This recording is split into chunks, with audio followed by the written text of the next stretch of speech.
जो इतने देर से आशा वर्कर हमारी बहनें बेटी बचाओ बेटी पढ़ाओ जो प्रदर्शन की आपको करते हैं कि हम इतनी देर दिन को हम प्रदर्शन कर रहे हैं, धरना कर रहे हैं, डेली वेजर हमारे कि 8 तारीख को या 5 को हम प्रदर्शन कर रहे हैं, उस पर आपकी कोई भी रिएक्शन नहीं आता, इतनी जल्दी रिएक्शन नहीं आता जितना विपक्षी दलों के इस आह्वान पे आपका रिएक्शन आ गया। ऐसा क्यों सर?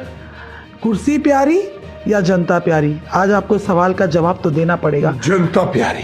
तो छोड़िए ना कुर्सी, छोड़िए कुर्सी, फिर जनता। आपको याद है 26 मार्च 2021 को आप गए थे डेली वेजर्स के पास, आपने कहा था अगर आपका मसला हल नहीं हुआ मैं कुर्सी छोड़कर आपके पास आऊंगा। वो वीडियो भी हमारे पास है। निर्मल सिंह जी ने उनका अनशन तोड़वाया था। एक बात मेरी सुनिए, मैं शायद हमेशा आपके वहां बैठने से केंद्र को मेरी बात सुनिए, मैं हमेशा गरीबों की, दर्दमंदों की, परेशान लोगों की मदद करता हूं। सर कोई दो राय नहीं। इसलिए मैं डेली वेजर्स हूं, रहबरे खेल हो, रहबरे जंगलात हो, NOIC हो, होम गार्ड्स हो, MG नरेगा के एम्प्लॉइज हो, VDCs के लोग थे, या हमारी आशा वर्कर बहनें हैं, या जो भी अपने हक और इंसाफ के लिए जद्दोजहद करता है, संघर्ष करता है, मैं उसके साथ हूं। फायर एंड इमरजेंसी सर्विसेज में घोटाला हो गया, उन्होंने प्रोटेस्ट किया, मैं उनके साथ हूं। अभी हाल ही में आपके पास भी बच्चे मैं उनकी बात करता हूं। आपने उनको बिल्कुल रश्मि जी आश्वासन दिया, रिपोर्ट सबमिट हो गई है। मैं बीजेपी का अध्यक्ष हूं, मैं कोई जम्मू कश्मीर का लेफ्टिनेंट गवर्नर तो हूं नहीं कि मैं इधर से सिग्नेचर करूंगा तो ऑर्डर हो जाएगा। हाँ, केंद्र में सरकार लोगों के साथ खड़ा रहता है। सरकार किसकी है? केंद्र। यहाँ धरना होता था, लोगों को आपत्ति होती है, कई लोगों को बड़ी पेट में, हम भी ये भी कहेंगे कि हाजमाला हम साथ लेकर नहीं आ सकते, वो हम खुद खरीद कर खा सकते हैं कि हम आपसे सवाल क्यों पूछते हैं। हम उनसे सवाल, कई लोग कहते हैं वो कोई भी सत्ता में होगा, जिसकी भी सरकार होगी, सवाल तो सर हम उनसे सवाल पूछिए। बिल्कुल। लेकिन रश्मि जी एक बात तो साफ नहीं, ये तो साफ हम कहते हैं, आप हर एक की बात सुनते हैं, इसमें कोई दो राय नहीं। हम और हर एक के साथ खड़ा रहता हूं, बोलता हूं, उनकी बुलंद आवाज बन के कभी LG साहब से बात करता हूं, कभी चीफ सेक्रेटरी साहब से बात करता हूं। सर हाँ, इसमें कितने ऐसे मसले हैं जो मैंने हल भी किए हैं। मेरी एक चीज बताइए सर, कोई भी इसमें दो राय नहीं है कि रविंद्र राणा वाहिद एक ऐसे नेता हैं भाजपा में, बाकी होंगे हम उनकी बात नहीं, क्योंकि हमने कहीं देखा नहीं उनको जाते हुए, ना ही हम झूठ बोलेंगे ऑन कैमरा। हमारा काम है सत्य को दिखाना कि जहां पर रविंद्र रैना जी के सिवा हमने किसी को देखा होगा उपस्थित होते हुए, आपको हमने हर जगह देखा है। पर हाँ, ये जरूर हम कहेंगे कि कोई भी गरीब से गरीब लोग, तो सही सुनिए, एक भी मसला हमने हल होते नहीं देखा। बहुत सारे मसले। सुनिए, एक जमाना था आप यही माइक लेके आई थी जी, यहाँ 4G नहीं चल रहा जी, 2G है, 4G चलाया जी, बिल्कुल। फिर जनाब आप यही 4G चलाया तो पैसे देते, फ्री में थोड़ी चलाया सर जी। उस वक्त 30 दिन के पैसे देते, 28 दिन की मिलता है हमें उस वक्त। ये भी देखो जरा, इसका भी देखो ना जनाब, ये तो 30 दिन के पैसे देते, 28 के मिलते हैं सर, ये मत बोलिए, या तो ना फ्री दे दो। ये तो आज आप कह रहे हो ना, उस दौर में तो आप ये लेकिन हमलावर थे। नहीं, आज भी हमलावर है, ऐसी बात। और फिर सुनिए ना, एक अच्छा, फिर जो हमारे वो सरकारी मुलाजिम जो SRO के तहत जो डेली वेजर्स नहीं, जो हमारे सरकारी मुलाजिम थे और जिनकी रिक्रूटमेंट हुई, जो नौजवान जिनको कुछ पीरियड जो था वो एक प्रकार से उनके लिए वो ग्रेस एक पीरियड होता था परमानेंट करने से पहले, वो सारा खत्म किया पॉलिसी बना के कि डायरेक्ट एम्प्लॉयमेंट होगी। फिर जो टीचर्स सर्व शिक्षा अभियान के तहत लगे थे, उनको उनकी पोस्ट क्रिएट्स नहीं हो रही थी, 6-6 महीने की उनको सैलरी नहीं मिलती थी, वो सारे मसले हल किए। उसके बाद जो VDCs थे जम्मू कश्मीर में, 40,000 VDCs, उसका मसला हल किया। अभी भी थोड़ा उनका नहीं, वो अब VDC SPOs अभी थोड़े मिले थे हमें थोड़े दिन पहले, अब 1500-1600 के करीब बचे हैं VDC SPOs, 40,000 के करीब VDG मेंबर्स। तो डेली वेजर ने क्या बिगाड़ा हुआ है? डेली वेजर्स उन्होंने क्या बिगाड़ा? सुनिए ना जी, जब हम MLA बने, इनकी आवाज मैंने असेंबली में बुलंद की, किसी को 250, किसी को 500, किसी को 1000 मिलता था, आज 10,000 तक पहुंचे हैं। रविंद्र रैना ने लड़ाई लड़ी डेली वेजर्स की, मैं देखता हूं मेरे दोस्त, मेरे साथी हैं, कभी रवि हंस जी, कभी बाकी के साथी, जगह जगह जाके आज शपथ समारोह हो रहा है। बिल्कुल हो रहा है, क्योंकि सुनिए मेरी बात सुनिए ना, मेरी बात सुनिए ना। मैं देखता हूं ठीक है, उनका अधिकार है, मेरे दोस्त हैं, मेरे भाई हैं, क्योंकि आपने उन्हें आश्वस्त किया था। लेकिन मेरी बात सुनिए ना, मेरी बात तो अपनों सुनिए से गिला शिकवा होता है ना। बिल्कुल अपनों से गिला शिकवा है, उनको मेरे से है तो मुझे भी उनसे गिला है। जो काम उन्होंने पकड़ा है ना, ये कसम परेड का, कुर्सी डोल रही है क्या? कुर्सी अलग चीज है जी। मैं एक बात, कुर्सी का तो सारा मसला है सर, कुर्सी का तो सारा खेल है। रश्मि जी मेरी बात सुनिए, मुझे एक चीज बताइए, जब 250, 500 और 1000 मिलता था वो ठीक था? नहीं सुनिए ना, उस टाइम महंगाई भी तो उतनी थी ना। आपने अगर सुनिए आज अगर कहा जाता, देखिए अभी अभी अभी हाल ही में चीफ सेक्रेटरी बैकडोर एंट्रीज है। मुझे एक चीज बताइए, अगर बैकडोर एंट्रीज थी, इसका मतलब आप आज भी बैकडोर, इतने सालों से 2014 से आप उन्हीं बैकडोर एंट्रीज को चला रहे हैं। फिर भारतीय जनता पार्टी की सरकार भी तो यही कर रही है ना। फिर चीफ सेक्रेटरी साहब ने बोला तो उनसे पूछो, मुझे क्यों गुस्सा कर रहे हो? सरकार किसकी मैं बात कर रही हूँ सर, आप बताइए ना मुझे। आप कह रहे हैं सरकार रविंद्र रैना की अभी नहीं है ना, जब होगी तो केंद्र में किसकी? सर ना करा करो ऐसी बातें, कसम से कह रही हूँ, मत करा करिए। सरकार केंद्र, कल को कहोगे जी आप देखिए जम्मू कश्मीर में, इसका मतलब केंद्र में किसी और की, कांग्रेस की है, किसकी है सरकार? मैं आपसे हाथ जोड़ता हूँ रश्मि जी। सर मैं भी आपसे हाथ जोड़ती हूँ सर। सुनो मेरी, हमारा सवाल भी सुन लिया करो सीधा। आप मेरी बात नहीं ना सुनते, नहीं बोलने मैं वही तो कह रही हूँ सर, हमें तकलीफ होती है क्योंकि हम चाहते, सुनिए मेरी एक बात तो सुनो ना जी, बोलिए सुनाइए, दो बोलो। जब डेली वेजर्स, आपने सुनिए अभी कल आपने किया ना रिएक्शन दिया, आपने कहा वो सारे विपक्षी नेता कहाँ थे? तब सोए थे जब जम्मू कश्मीर लहूलुहान था, जम्मू कश्मीर में हाहाकार थी, जम्मू कश्मीर में ये था। आज हम भी पूछ रहे हैं, आज जम्मू की जनता सड़कों पर है, पूरा दिन हाहाकार, आज जनता पूछ रही है जी। लो जी सर जी, कल परसों जो लाठीचार्ज हुआ, अब मेरी बात तो सुनो ना, वो बेचारों ने अपनी बोतलें पकड़ के जा रहे हैं हॉस्पिटल में, डेली वेजर बेचारे, आशा वर्कर पूरी कह रही थी हमारे भाई कहाँ है, रविंद्र रैना जी कहाँ है, आज कोई नजर नहीं आ रहा। 2014 में मैं याद करवा दूं, सुनिए 2014 में ललकार रैली में माननीय प्रधानमंत्री जी, देश के प्रधानमंत्री जी जम्मू का दौरा किया, यहाँ जनता को संबोधित किया, लोगों ने उनको सर माथे पर बिठा। जुगल किशोर शर्मा जी ने कहा जम्मू कश्मीर का आज को बर्निंग विषय वो है, दो बर्निंग इशू, धारा 370 एब्रोगेशन, और साथ ही साथ उन्होंने कहा कि डेली वेजर्स का, और अगर हमारी केंद्र में सरकार आती सबसे पहले यही मुद्दे हल होंगे।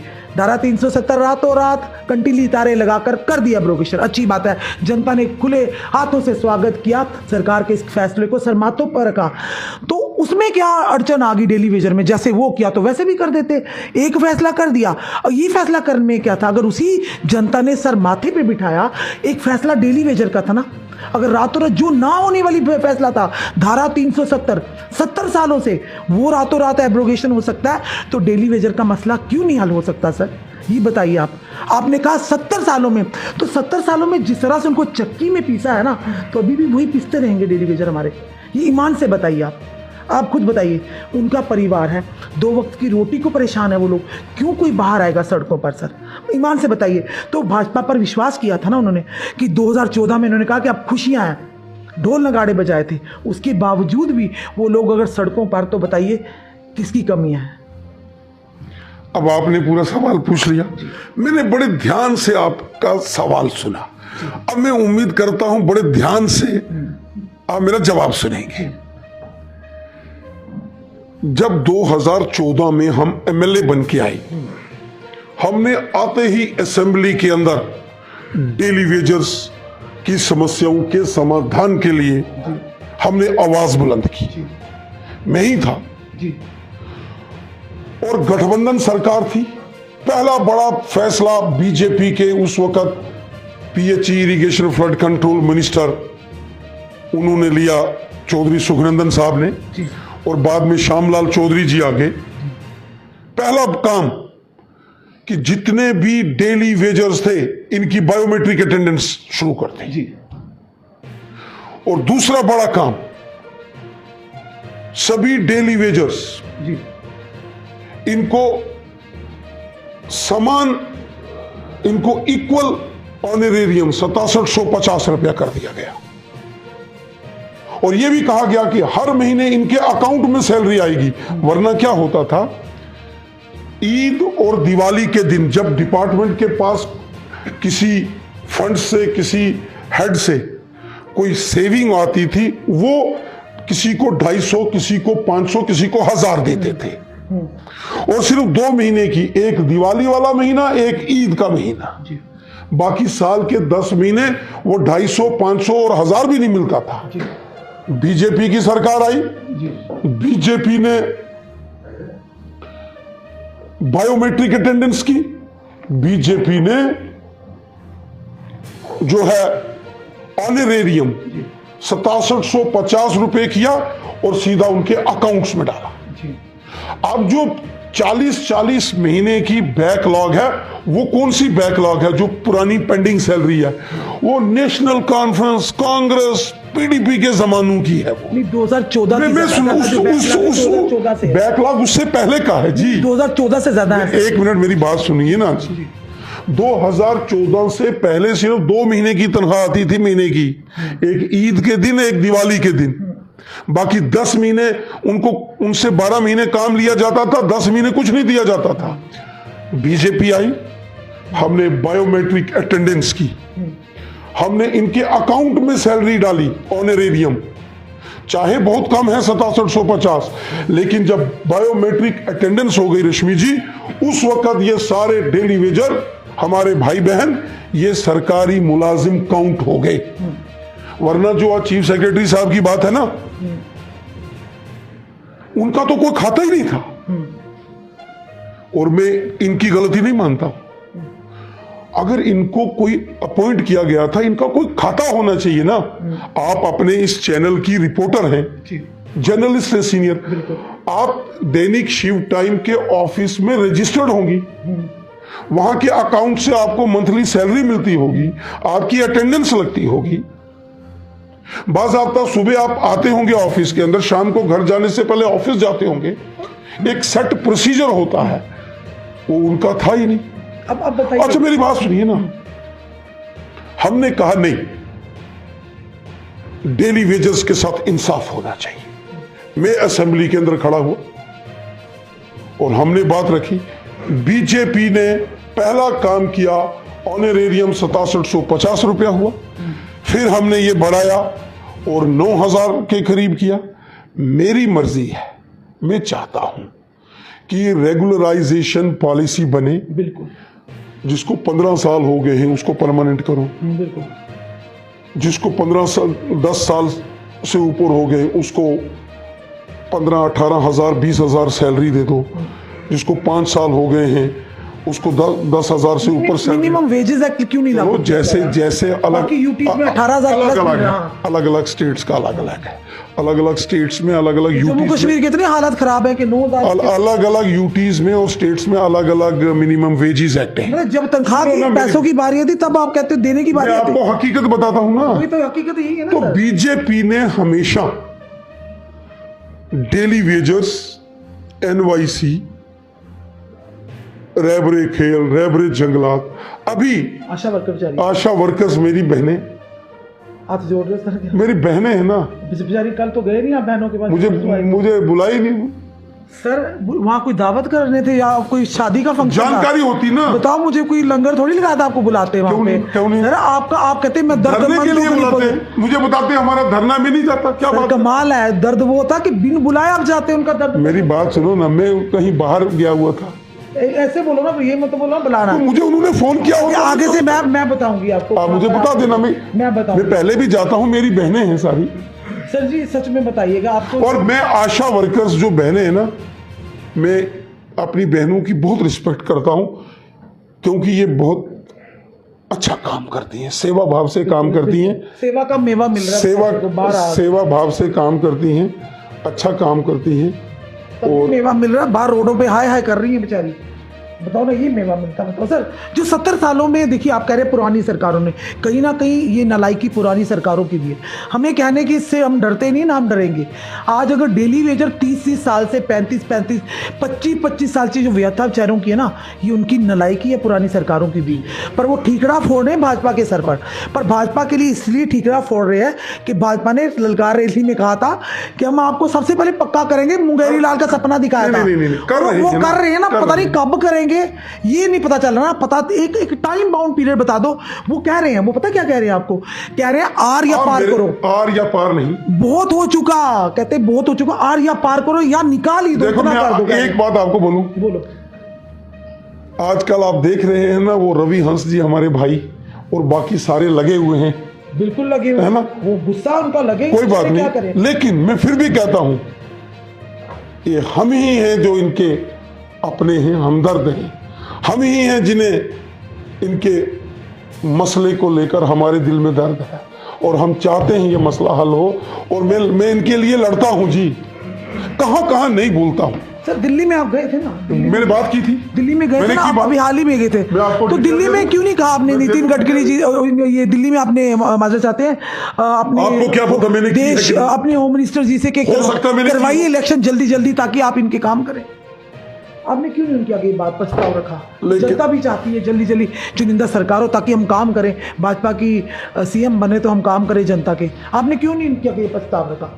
आपने कहा ही नहीं होगा, वहां जाके क्यों बोलती बंद हो जाती है बताइए? मैं फकीर आदमी हूँ सर, ये बात मैं लोगों के लिए काम करता नहीं, सीधा बोलिए, लोगों के लिए लड़ता हूँ, ये चीज ना, लोगों के लिए लड़ता हूँ, माना आप फकीर, ईमानदारी से काम करता हूं। माना आप फकीर आदमी, बाकी तो फकीर नहीं ना जो आपके साथ गए थे, या वो भी फकीर है?